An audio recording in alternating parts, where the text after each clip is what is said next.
And I feel very honored to be chairing this first session, which is in the whole roundtable has been organized to honor what Professor M.P. Singh has been doing all his life, organizing discussions. And I thought it was just the best tribute. All of us who have learned a lot from him could have paid in the manner that he really cherished, whether he was at Pro faculty, whether he was at NUJS, now he is at NLU. Everywhere he is known to ensure that everybody gets to discussion. And I'm very happy to be chairing this session. And I think that chairing is an occasion for compulsory learning. It's called compulsory education programs. And yeah, no, naturally, because if I was a speaker, if I was asked to speak, then I would have known the subject and I would have been asked to speak. I've been asked to chair, so which means that I have to make sure that my 4 panelists today remain to the time, 15 minutes. And I think I'll reserve my questions after I've learned, because once I get education, then I have questions. But as a preliminary, I have this question on the we the people of India. Now, who are these we the people? And I'm glad that Justice Sikri brought out this aspect of marginalized sections. Which are the people we're talking about when we're talking about market economy? Whether we the people are, and when we also talk about market economy, are we talking about private spheres being affected by the the market economy, or are we only talking about the public sector? Whether we the people in the public sphere are the ones we're talking about, or are we going to talk about also we the people who live in homes in the private sphere?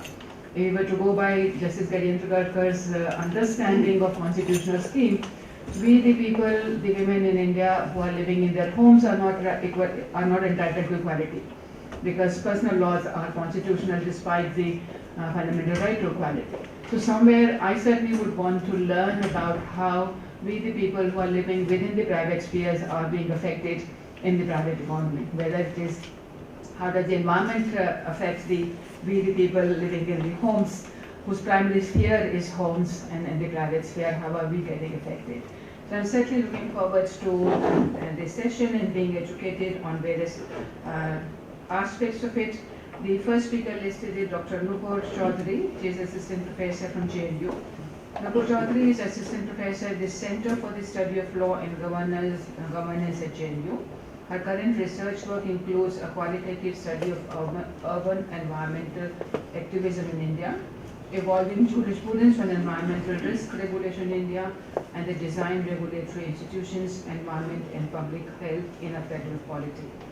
She is a member of the IUCN Commission on Environmental Law since 2010, and she also has a blog which I think can be found at, if you were to write Indian Enviro Legal, they should be able to find this.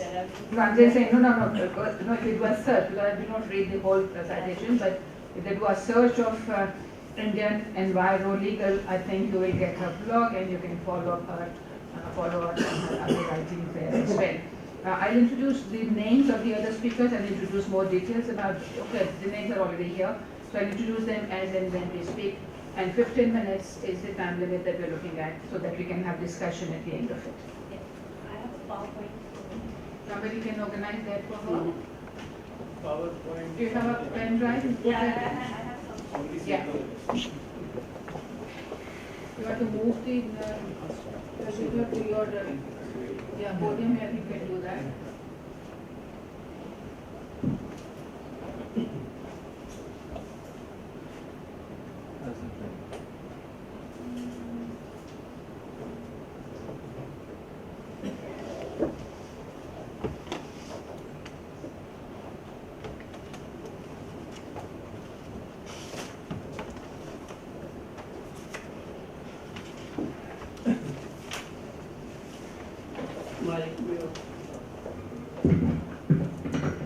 Okay, thank you so much, Professor Kumari, for your introduction.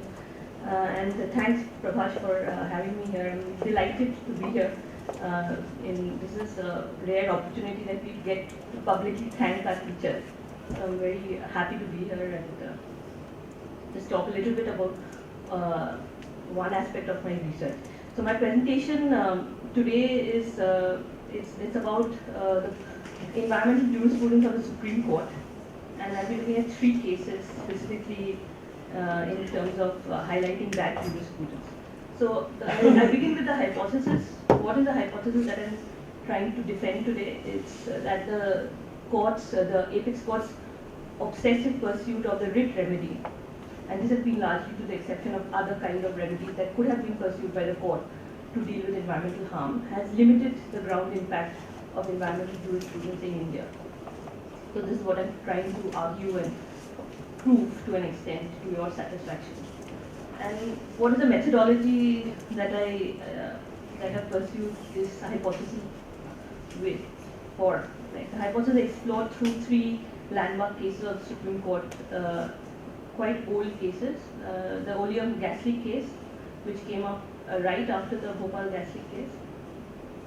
The Narmada Bachao Andolan case, so post 1990, we see the imprint of a post-liberalized India. How is the court reacting to that? And the Godavarman case, which is going to complete a decade. It's a continuing mandate. It's going to complete a decade since when the Supreme Court has been hearing the case and passing up orders on that case. Okay, so there are 3 cases that I'm going to be talking about. Now I know there is a limitation on time, so I'll try and limit. Maybe I'll skip some of the slides, but I'll give you the basic line of my argumentation. What is the argument that I'm making? So there are the 2 primary characteristics that have actually kind of environmental jurisprudence in India. What are the 2 primary characteristics? That the Supreme Court has dominated that jurisprudence. I mean, until unless we had very recently we had the NGT, which is coming into its own. But prior to that, Supreme Court jurisprudence has really dominated environmental jurisprudence. And essentially, the jurisprudence, as all of you know, is actually embedded within the Article 21 interpretation of right to life. What is important for us to know is that whenever we talk about the history of environmental jurisprudence, we make these kind of claims. We say that these are the 2 characteristics and then go on with our analysis. But it's important for us to appreciate and realize that these 2 specific characteristics of the environmental story or the environmental jurisprudence is because of a choice made by a specific institution. And that choice has been made by the Supreme Court. It has made the choice that it's going to actually allow for public interest litigation or social action litigation on environmental violations. And secondly, that it's going to use Article 21 right to life to actually ensure or secure a range of public goods. And that includes clean air, clean water, and so on and so forth, right? And the choice of this remedy basically means that all action on environmental harm is focused on one entity, and that is the state, right? You don't take into consideration other entities like private entities, which are actually probably massive violators of environmental obligations. Right? So, to an extent, this choice has led to a certain kind of trajectory, and that is what I'm trying to question today for you. And what is the result of that choice? The result has been that largely the jurisprudence has been in terms of declarative judicial statements, and it has limited substantive impact on ground. Victims, compensation for victims, exemplary damages for deterrence, what we see in environmental jurisprudence in other countries have not really happened in the case of India. We have very good judgments, but very less impact of those judgments, right? So it is a very academically interesting subject to study, but it's also a very frustrating subject when you discuss it with an activist, because there is very, very limited impact of the jurisprudence on the ground. And what it entails essentially is that it has resulted in a whole chain of elites who actually espouse environmental causes. But on the ground, the people who are really affected, the marginalized section of the people, there is very less awareness of their environmental rights, the violations that are there against those environmental rights, and what law could do to provide them recourse. So I argue that the jurisprudence actually has failed to develop an engaged and environmental citizen in India. So that's the basic line of argumentation that I will be following in this presentation. And academically, this has been commented on quite widely, that what is the quality of Article 21 jurisprudence in terms of environmental rights. There have been a lot of principles, but there is a lack of consistency of application, and there is a lack of follow-up, incrementality to build sustained jurisprudence on certain aspects. Certain rights have not happened, right? The court has issued detailed argumentation in its holdings and have left very little guidance on the circumstances, reasons, conditions, application of certain environmental principles. And of course, this court has not been helped by the executive apathy, that is just the story of our everyday lives, on the non-implementation of court's orders. So all of this has been well established academically. And what I would argue is that what if the court, instead of pursuing the writ remedy, had looked at other remedies for environmental harm. When it had got a chance to do that, it could have strengthened tort, like it has done in specific cases, not really pursued it, but there are some exceptions. Or it could have strengthened the statutory remedies. We have very good legislation on environment, the Water Act, Air Act, Environment Protection Act. But there are certain restrictions on how a citizen can access remedies within these acts. The court could have intervened and could have strengthened those, right? But the court chose not to do that and chose to pursue a certain kind of remedy for whatever reasons, right? I'll just give you an example. For example, in the section 49 of the Air Act, section 43 of the Water Act, essentially creates a bar on when citizens can actually take violators to the court. It is a cognizance of offences by the court can only be taken in when there is a complaint by the State Pollution Control Board and the Central Pollution Control Board. Citizens can take the violators to the court if there is a 60-day notice. Why? No reason. I mean, it's a ridiculous section to have. Then they say that the court, the State Pollution Control Board can actually refuse to actually give the person access to the water sample on which it can actually have the evidence of the violation.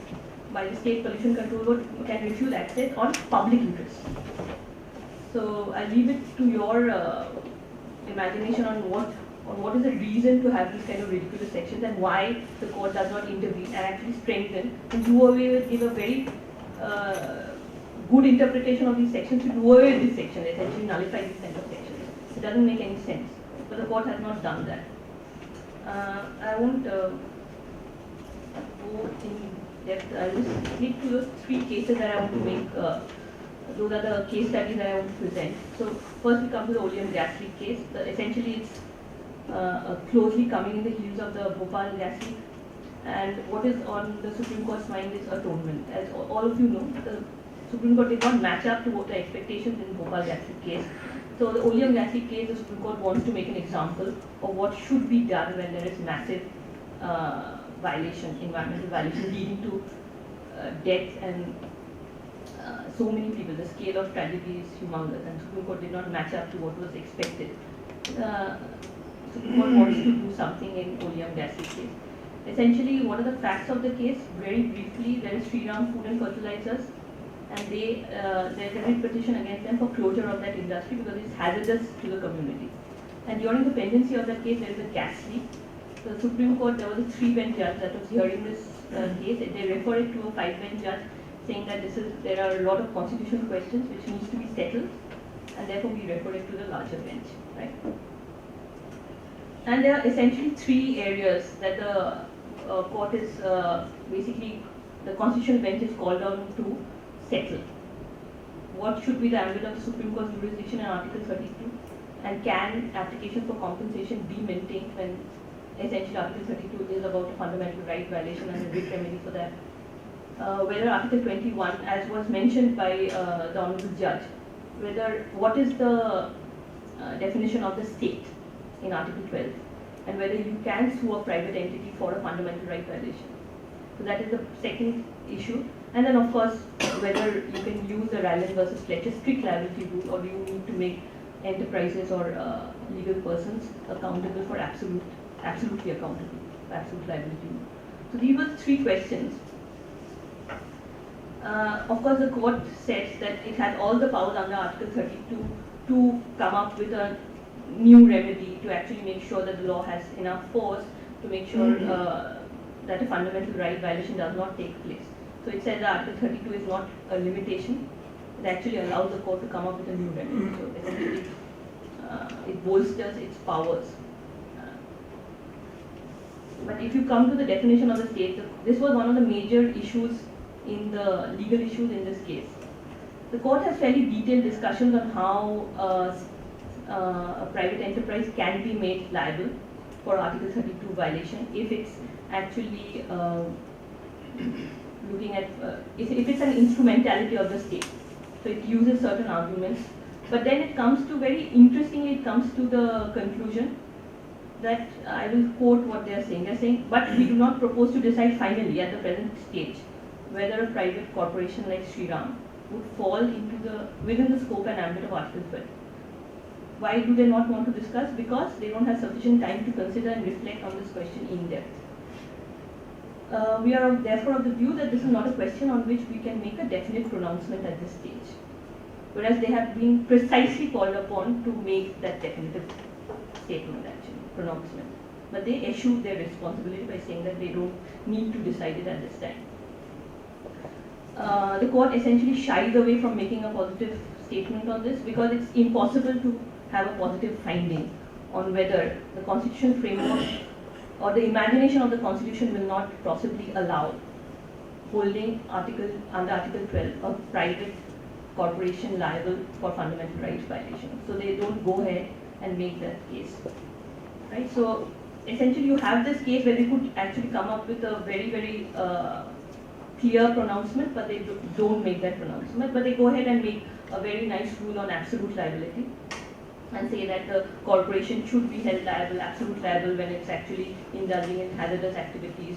And depending on the scale of corporation, how the deep pocket theory, the larger the corporation, the more money the corporation has, the more their liability. So it makes this case, right? But it does not actually apply, it's unable to apply this specific principle in this specific case. So they use this case to make this principle, but they are unable to apply the principle because the facts of the case defy the constitutional framework within which they should have made a statement, but they are unable to do that. Okay, so I won't. Are we okay on time? Another 5 minutes. Okay. So I won't come. Let's look at Narmada Bachau.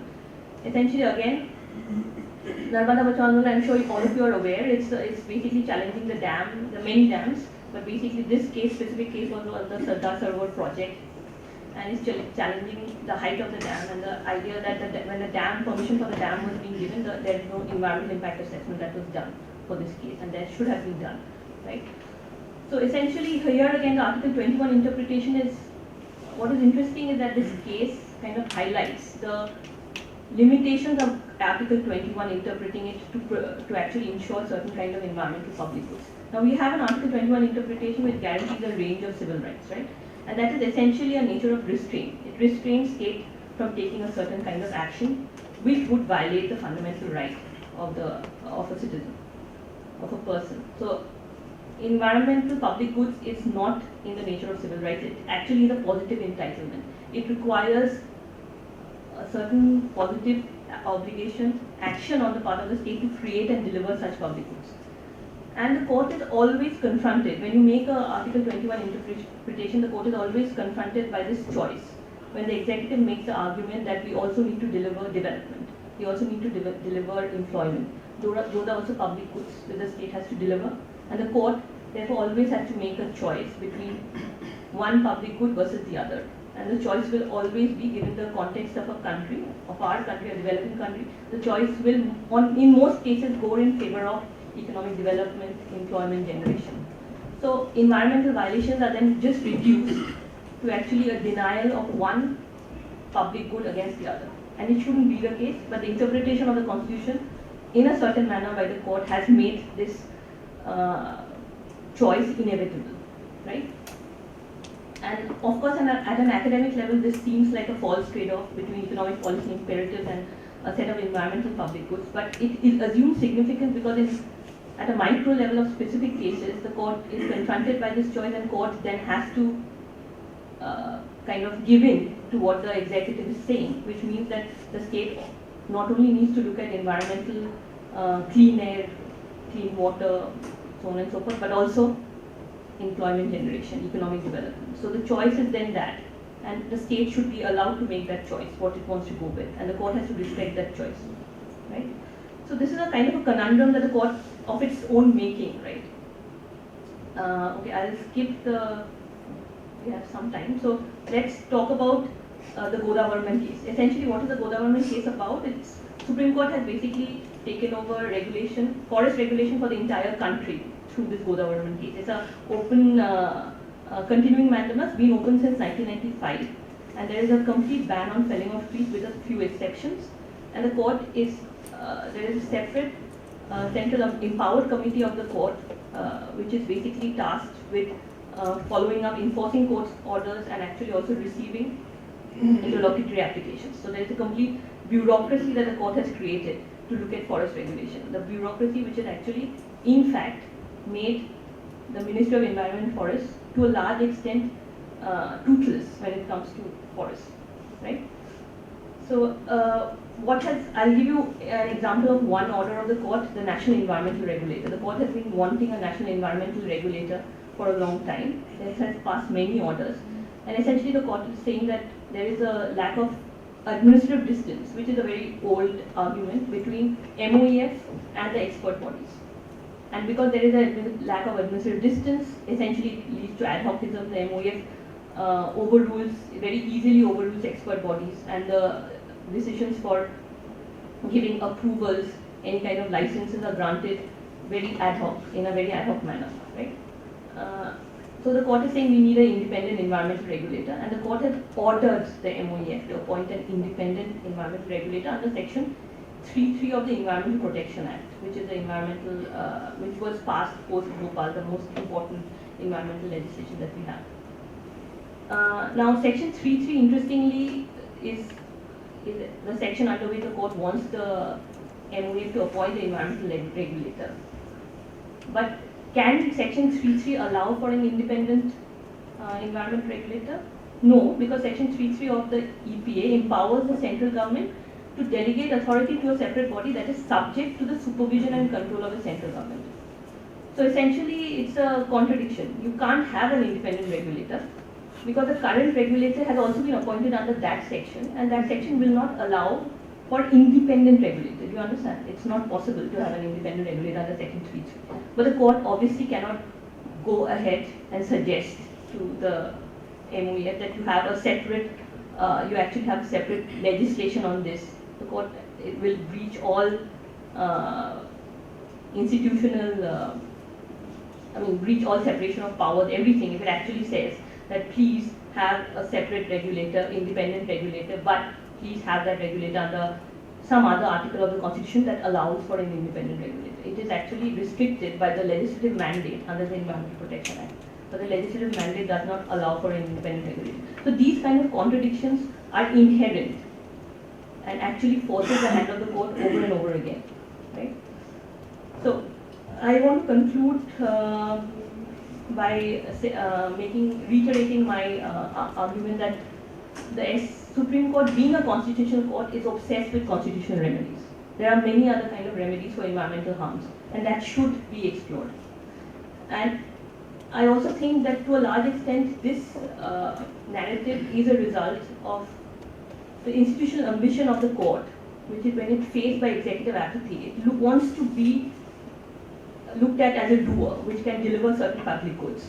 You know, it was interesting because I was part of a panel in which there was the MGT chairperson, and then there was a Supreme Court judge. And the Supreme Court judge, this was on the panel was about a special issue of a journal, and there was an environmental issue that it was on environmental law. So essentially the Supreme Court judge said a very interesting thing. He said that it is the only public institution that can do something about the environment, because we are in a state of nature, which is a Hobbesian state of nature. So there is no government, life is short, nasty, brutish, and Supreme Court is the only bulwark against complete complete state of nature and some kind of some kind of state that can deliver some environmental protection to its citizens. So that is the self-reflection of the Supreme Court, that the executive is completely broken down. It can't deliver any kind of public goods, and Supreme Court should do it, should step into the shoes and do something about this thing. And this reflection of the Supreme Court's role, and it's taken along with the fact that it's a constitutional court, has meant the Supreme Court has been very, very active in exploring constitutional remedies to deliver public goods. But there are certain, as I pointed out through these three cases, there are certain limitations to what the Supreme Court can do, right? I finally end with this argument that what we need is a Supreme Court that is inquisitive and exploratory in its approach and unconstrained by its constitutional role. It should look at actually developing many number of remedies for different kind of environmental harm, and not be constrained by the fact that there is Article 21 jurisprudence and let's go on with that, because it will run into its own, it will run into a contradiction in which it can do little to actually improve the environment of this country. Now, before I close, I just want to add that this is of course a very critical comment of Supreme Court, and this is not to do away with the many good things that have happened because of the jurisprudence, but I think to an extent us academics have a responsibility to move away from not only quoting the good things that have happened, but many more good things that could have come. So that's where I end. Thank you very much for your time.